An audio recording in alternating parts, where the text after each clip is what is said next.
Maayong adlaw kaninyong tanan. Ania kami tanan karon aron ipahitungod kaninyo ang mga 20 ka mga laglumong Bisayang mga pulong.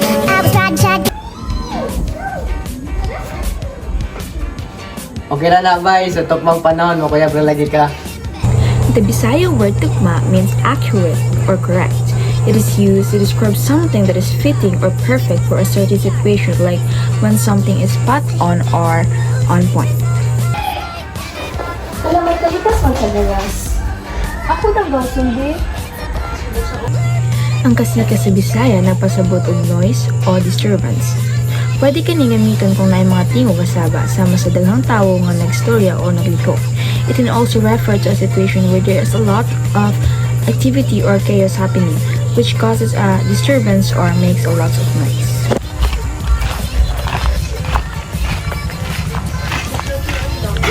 Yo, basta. Gira. Balo kasi tabo ni Angela?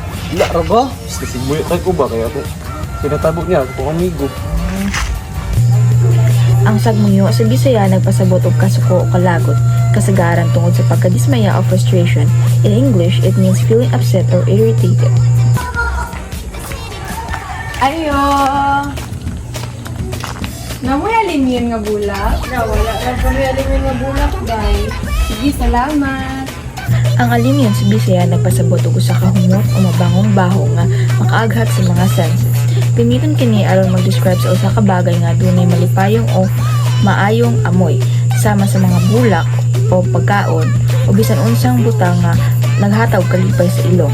In English, it refers to a pleasant smell or fragrance. Uy, kabalo mo, ang anak ni Marites hamtong nakagnaong bata pag-edad. Ang hambong sa Bisaya nagpasabot og usa ka tawo nga mature o adult na, dili la sa edad kundi sa paghunaw-na o pamatasan. It describes someone who is responsible, wise, and behave in a manner appropriate for their age. In English, it can be translated as mature or grown up.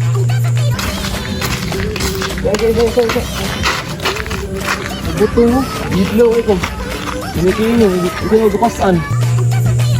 Ang kahidlaw sa Bisaya nagpasabot og panginaron o longing, kasagaran tungod sa pamingaw o pagpas-an sa usa ka butang o tawo nga wala nimo.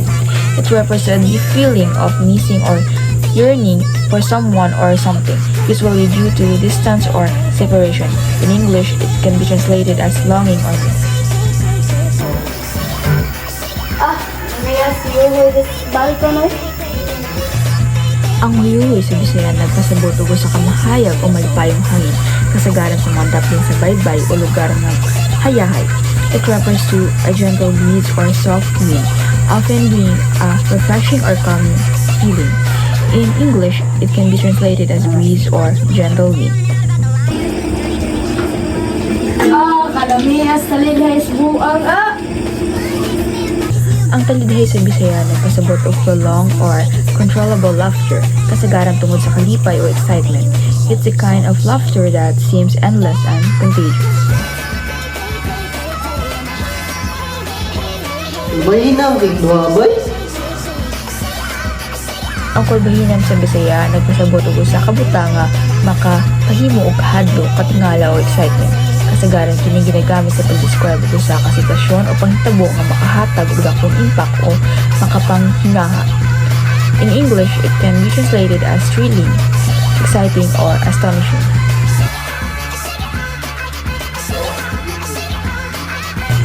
Ang tugugtog sa Bisaya nagpasabot og usa ka butang nga itago itabuan, kasagaran aron magtugnan nga makita o mahibalan sa uban.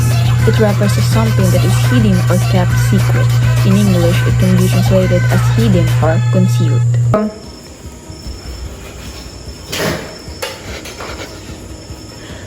Grabe, lalinghayang. Kaya mo dala ay? Ang luling layo sa Bisaya nagpasabot og tawo nga pampered ug giatiman og maayo, kasagaran nga sobra sa pag-alaga ug paghatag sa tanang gusto. Kini usa ka tawo nga gihatagan og sobra sa pagtagad ug gipalabi sa mga kaluho. In English, it can be translated as pampered or spoiled. Iyo ko nga. Buset sa laon. Ano sa lalo? Dungoy mo yun. Taak ka. Ang lungoy sa Bisaya nagpasabot og hinay o malumoy nga hila. It refers to soft, lingering, crying, or whimpering. In English, It's similar to whimper or soft cry.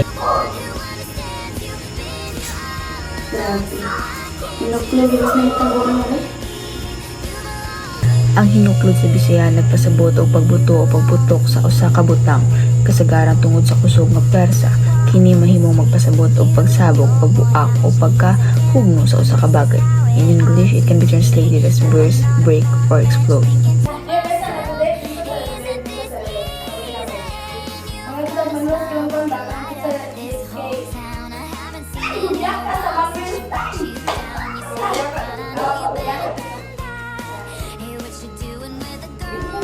Ang hundiaka sa Bisaya nagpasabot og kalipay, kalingawan o selebrasyon.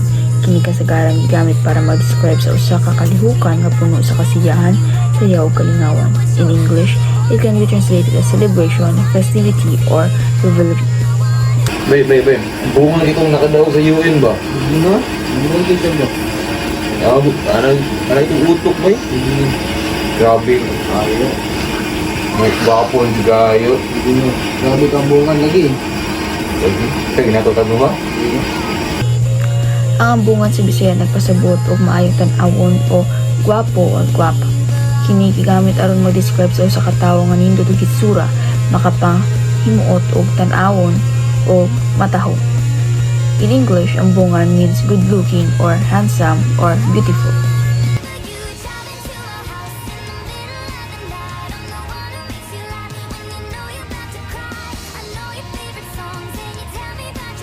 Yes! Yes! Oh my God, nakuha na yun.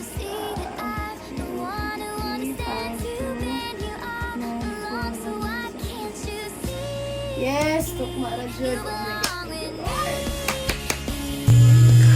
Ang tukma sa Bisaya nagpasabot og husto, eksakto o angay. Gamit kini aron mag-describe sa usa ka butang nga swak o maayo ang pagkabuhat o angay sa satisfaction. Itim. Sila mama ba? Ano naman? Sa relasyon dati. Uy, luuyan niya mo ba? Kaya mo, girl. Nagong taon. Para sa pansin. Ang sugyon sa Bisaya nagpasabot og paghatag og tambag o payo sa usa ka tawo kasagaran aron matabangan siya sa paghimo sa desisyon o pagsolve sa problema. In English, it can be translated as advice or suggestion. Kasi ginadura rin mo. Ginadura na po akong ginikanan. Dunay na ni wala na uban. Ang gihanduran sa Bisaya nagpasabot og hatagan og espesyal nga pagtagad ug ipasindunggan ang usa ka butang o tawo. In English, it can be translated as taken care or of honored. Awang anong dasal sa hangin, oh? Nangatagak ang dahon. Monsoon. Ang ayindasay sa Bisaya nagpasabot og pagkalibang o pagkadisi kasagaran tungod sa kapoy, kalibog o pagkahibang. Kasi kini nag-describe sa feeling nga mura kag maluya o nahilo. In English, it can be translated as dizzy or lightheaded. Kami nga ba sa panahon, oy? Giduyag man sa akong gibati. Tuyog sa Bisaya nagpasabot og pag-uban o pag-apil sa usa ka tawo o kalihukan. Kini kasagaran gigamit aron mag-describe sa pag-apil o pagsuporta sa usa ka butang o kalihukan. In English, tuyog can be translated as companionship, accompaniment, or participation. Maura kadto, naot nga doon na kamoy nakikatunan sa among mga videos. Og, Daghang salamat!